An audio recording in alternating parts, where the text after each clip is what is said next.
President Trump wants to keep control of D.C. police, why the federal takeover may not end anytime soon. Plus, Trump's warning to Putin, play ball or pay the price. Friday's high-stakes face-to-face that could decide Russia's next move. And a glacier turns into a gusher in Alaska. The Army Corps of Engineers insists they can stop it this time. The stories that matter, clear and credible, from across the country to around the world. These are your unbiased updates from Straight Arrow News. Good morning, I'm Craig Negrelli. President Trump is not just taking over D.C. policing, he wants to keep control. The president says he will push Congress for a long-term extension of his federal takeover over the Metropolitan Police, as National Guard troops and federal agents now patrol the streets around the clock. Protesters gathered Wednesday at a new checkpoint in the U Street corridor, one of the first set up under the president's 30-day order putting D.C. police under federal control. Right now, that order expires in a month, but President Trump says he wants to make it last much longer. So we're going to need a crime bill that we're going to be putting in, and it's going to pertain initially to D.C. We're going to use it as a very positive example.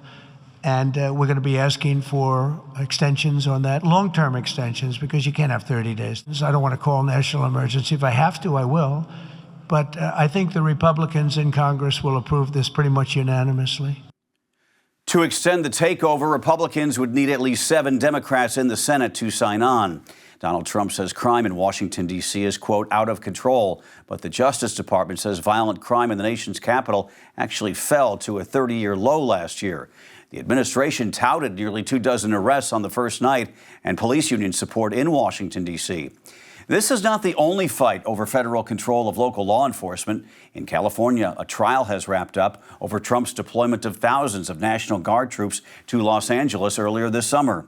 Governor Gavin Newsom is suing, saying it violated a law which limits the military's role in domestic law enforcement. A federal judge pressed the Justice Department on whether there are limits to what he called a national police force and questioned why hundreds of federalized guardsmen remained there months after the initial threat. No timeline yet for a ruling. President Trump is laying down red lines for tomorrow's high-stakes meeting with Vladimir Putin in Alaska, warning the Russian leader of very severe consequences if he refuses to end the war in Ukraine. Before leaving the Kennedy Center on Wednesday, Trump was pressed on exactly what that means. Watch. Will Russia face any consequences if Vladimir Putin does not agree to stop the war after your meeting on Friday? Yes, they will. Yeah. What will the consequences There will be be? consequences. Sanctions, tariffs? There will be, I don't have to say, there will be very severe consequences. Donald Trump and Vice President J.D. Vance met virtually with Ukrainian President Zelensky and European allies on Wednesday, agreeing on 5 key red lines, including a ceasefire before any further talks and security guarantees for Ukraine outside of NATO. Still, he acknowledged that he does not believe he can stop Putin from targeting civilians, casting doubt on the chances for a quick truce. Trump, referring to Putin as President Putin, also blamed his predecessor, Joe Biden, for the war in Ukraine instead of the Russian leader. Again, this is Biden's war. This isn't my war. He got us into this thing. And it should have never happened. This war would have never happened if I were president. But it is what it is, and I'm here to fix it. The White House says if Friday's talks go well, Donald Trump wants a quick second meeting, this time with Putin and Zelensky at the same table. Local officials, military personnel, and businesses in Anchorage are scrambling to prepare for Friday's meeting. In addition, Alaska's tourist season is at its peak. Hotels are nearly full, and rooms that are left are going for top dollar. In the Middle East, Israeli Prime Minister Benjamin Netanyahu is pushing his call for Palestinians to voluntarily leave Gaza. And now there are reports his government is discussing resettling them in another conflict zone. The Associated Press says Israeli officials are now in talks with South Sudan about accepting Palestinians from Gaza, though it's unclear how advanced those discussions are. Netanyahu has floated similar proposals to other African nations. The news comes as Israel faces outrage over an attack Wednesday that reportedly killed more than 24 people who were lined up for humanitarian aid. Palestinians and human rights groups call any forced relocation a violation of international law.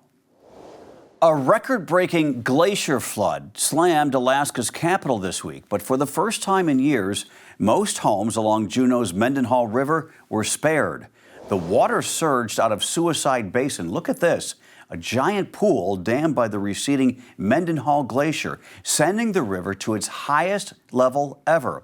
But 2 miles of HESCO barriers, which are giant sandbag walls put up by the Army Corps of Engineers, held back the worst of it.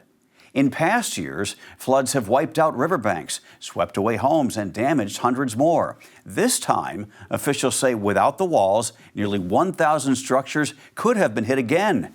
Some roads, trails, and a bridge were damaged, and floodwaters did get into a few spots. But compared to 2023 and 2024, city leaders call it a relief. A Texas judge has cleared the way for Infowars to be sold to help pay the $1 billion Alex Jones owes the families of Sandy Hook shooting victims. The judge ordered that Infowars' parent company, Free Speech Systems, be handed over to a court-appointed receiver. That receiver can seize everything from cash and equipment to the Infowars name itself and sell it off to satisfy Jones's debts. The move reopens the door for satirical outlet The Onion to revive its bid for the conspiracy-driven platform. A civil jury found Jones guilty of defamation in 2022 for falsely claiming the 2012 massacre, which left 20 children and 6 educators dead in Newtown, Connecticut, was a hoax. But he has not paid 1 cent of the damages. On the show, Jones said he's, quote, pissed off, his words, but resigned to Infowars shutting down and promised to keep broadcasting under a different brand.